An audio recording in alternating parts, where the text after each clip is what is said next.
C'est pour ça que vous avez des appartements à 3 500 $, 2 chambres à coucher, à 5 000 $, 3 chambres à coucher. En Europe, il y a beaucoup des Congolais âgés qui ont aujourd'hui nulle part où aller parce qu'ils n'ont pas prévu quelque chose au Congo, mais ils n'ont aussi rien en Europe. En RDC, les prix de l'immobilier atteignent des sommets.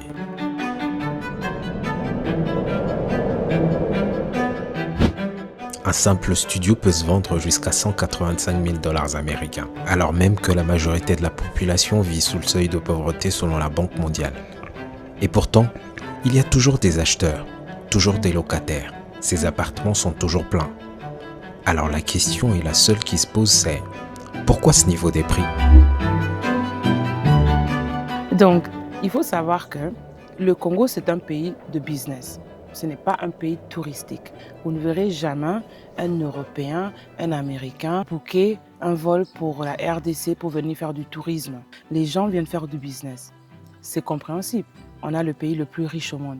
Tous les minéraux, toutes les ressources naturelles possibles dans ce monde existent dans ce pays. Alors les gens, ils viennent pour avoir une part de leur gâteau, pas pour regarder la beauté du pays ou quoi. Alors c'est pour ça que vous avez des appartements à 3 500 $, 2 chambres à coucher, à 5 000 $, 3 chambres à coucher, parce que ce n'est pas pour la population. Et ce n'est pas non plus construit pour la population. Quand on construit de tels immeubles, on ne pense pas à la population congolaise qui gagne 2 $ par jour. On sait qu'il y a des investisseurs qui viennent tous les jours ici, qui ont de l'argent, qui viennent se faire de l'argent ici et qui ont besoin de bons logements. Alors quand les gens sont prêts à acheter un 5 sur 20, un 4 sur 20, parce que j'ai déjà vu des 4 sur 20 aussi. Ouais. Et d'ailleurs, quand on mesure bien, ça donne 3,73, 3,83. Donc déjà, une pièce dans la maison qui a cette taille-là, c'est très très petit. Mais il y a des gens qui achètent ce genre de terrain. C'est pas pour construire leur maison, leur villa de rêve. Comme moi, j'aime dire, j'ai construit ma villa de rêve à Nsele, là-bas, à l'Efobank. Non, c'est pour mettre même 2-3 studios ou bien monter en hauteur, mettre 4-5 appartements à mettre en location. S'ils peuvent le mettre à 500, à 1000 $, ça leur rapporte gros. Parce que les gens viennent au Congo pour le business. Ouais. Les gens viennent à Kinshasa. Vous parlez des appartements de 180 000 $ que vous avez vus, un studio. Mais vous devez savoir que moi, une fois, je regardais ici à Nsele des appartements qui coûtaient 170 000 $. Je suis partie, mais on m'a dit que tout était déjà pris. 170 000 $, 3 chambres à coucher. On n'a même pas une surface de 100 mètres carrés. Mais tout était déjà pris. Alors c'est pris par qui? Les appartements de Gombe. Je suis partie chercher pour une connaissance à moi le mois passé à Gombe. On a regardé des appartements à 2500, à 2200, 2500, 3000, 3500. Des appartements de 2 chambres à coucher. Partout où on est parti à Gombe, dans tous les bâtiments, tout était plein. Il n'y avait plus d'espace. Je venais avec l'argent pour payer la garantie. On me renvoyait. Il n'y avait plus de place. Alors, vous voyez que le Congo n'est pas si pauvre que ça. Parce que s'il y a des appartements qui coûtent par mois entre 2 000 et 5 000 $, mais ces appartements sont toujours pleins, ça veut dire qu'il y a des personnes qui ont l'argent pour louer ce genre d'appartements. Ouais. Et ceux qui ont compris maintenant, s'ils peuvent avoir même un 3 mètres sur 10 quelque part pour se faufiler, pour construire quelque chose, pour mettre des locataires, ils le font. Et ce qu'à Kinshasa, il faut savoir, parce que c'est la capitale. Je sais qu'à l'est du Congo aussi, c'est devenu très cher, mais ils ont encore la culture des grands terrains. Mais le plus les gens viennent quelque part pour le business, le plus les gens vont commencer à morceler leur terrain. C'est comme ça. Ouais, c'est très vrai. Ça, c'est l'explication la plus objective qui soit. Quand j'ai construit ma villa, les gens me demandaient tu vas mettre ça en location? Je disais non. Tu vas laisser ça juste comme ça? Je disais, je n'ai pas construit ça dans l'intention de mettre des locataires. Et ça, c'est quelque chose qui est très rare. La plupart des Congolais de la diaspora qui construisent au Congo, ils construisent des appartements pour faire louer. C'est rare de voir des Congolais qui se disent « je veux me construire mon château dans mon pays ». Pourtant, les Nigériens, les Ghanéens, les Kenyans, ils le font tout le temps. Entrez sur YouTube. Ouais. Ils quittent l'Europe, ils construisent des châteaux dans leur village, même pas forcément dans la capitale. Ils partent dans leur village. Sur les Nigériens, l'autre fois j'ai vu un reportage, ils ont donc plusieurs Nigériens qui ont construit des châteaux en or dans leur village. Les Congolais, on n'a pas ces intentions-là. Les Congolais, c'est très très rare. Déjà, vous-même, vous voyez la réaction des gens sur les réseaux quand je dis que j'ai quitté l'Allemagne et je suis venu vivre au Congo. Ouais. Les gens, ils sont choqués. Ils se disent, mais pourquoi? Ouais. Pourquoi tu vas quitter l'Allemagne pour vivre au Congo? Et si je leur dis, parce que je suis congolaise, première question, tu n'as pas peur des Kuluna, tu n'as pas peur de ceci, cela, tu n'as pas peur. Mais vous voulez me dire qu'à Kinshasa, la criminalité est plus grave qu'au Nigeria? Ou en Afrique du Sud. Ou en Afrique du Sud? Ouais. Mais nous, les Congolais, on part à pied en Afrique du Sud. Ouais. On vit en Afrique du Sud dans des conditions médiocres. Et on ne se pose pas la question de la sécurité. Alors pourquoi je me poserais? Moi, je suis une Congolaise. Moi, je considère que là où les Congolais sont censés vivre, c'est au Congo. Ouais, c'est très vrai. C'est comme entrer dans un live d'une Française qui vit à Paris et lui dire ah, « Quoi? Pourquoi tu vis à Paris? Ouais. Mais je suis Congolaise, je suis censée vivre où? » C'est vrai. Merci beaucoup pour ça. Non, j'ai beaucoup aimé la parcelle. C'est ça, une parcelle.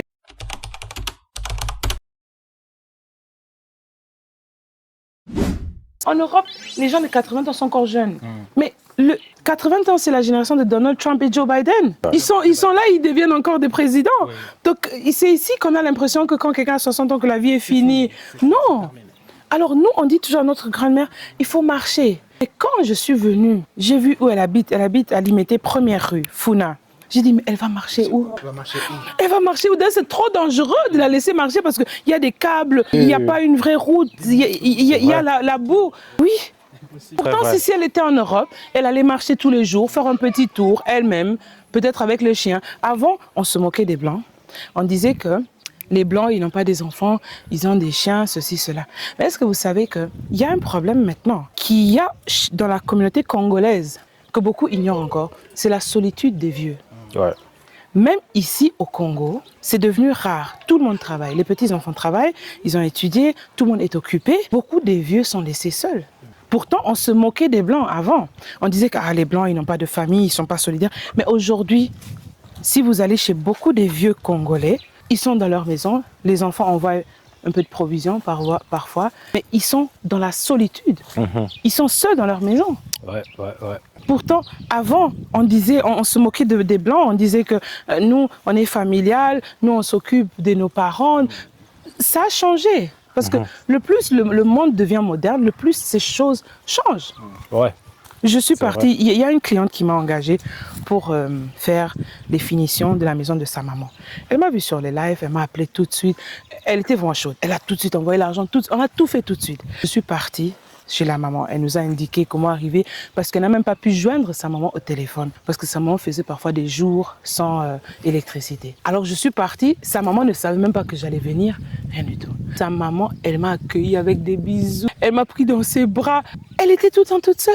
Ouais. Dans sa maison à Kinkole. Et ça, c'est une vérité. Et vous devez savoir, en Europe, maintenant, ça devient encore plus grave. En Europe, il y a beaucoup des Congolais âgés qui ont aujourd'hui nulle part où aller.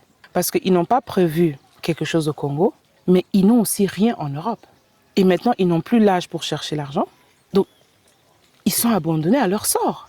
1000 euros en Europe, vous n'êtes pas riche. Vous êtes pauvre. C'est la précarité. Ouais.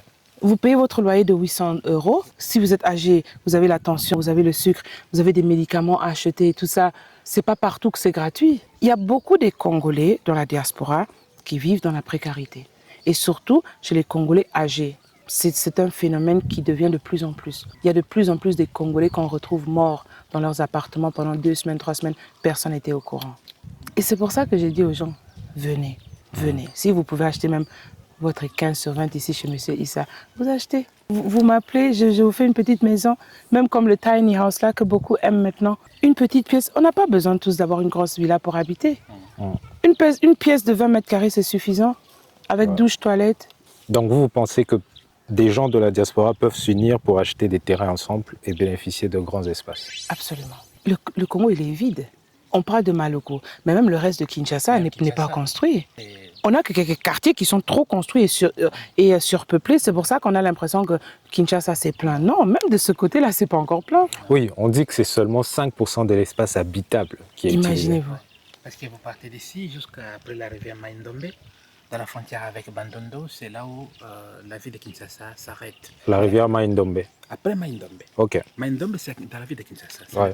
Et donc la grande partie se trouve ce côté-là, où la plupart des Kinois préfèrent rester à Lingwala, Bandal, Kitambo, tout ça. Mais quand vous dites qu'il faut aller vers Nsele, vous dites non, là-bas c'est trop loin, là-bas il n'y a pas d'électricité, là-bas il n'y a pas d'eau. Là-bas, il n'y a pas la vie. Et pourtant, nous, nous vivons mieux que là-bas. Oui, bien sûr.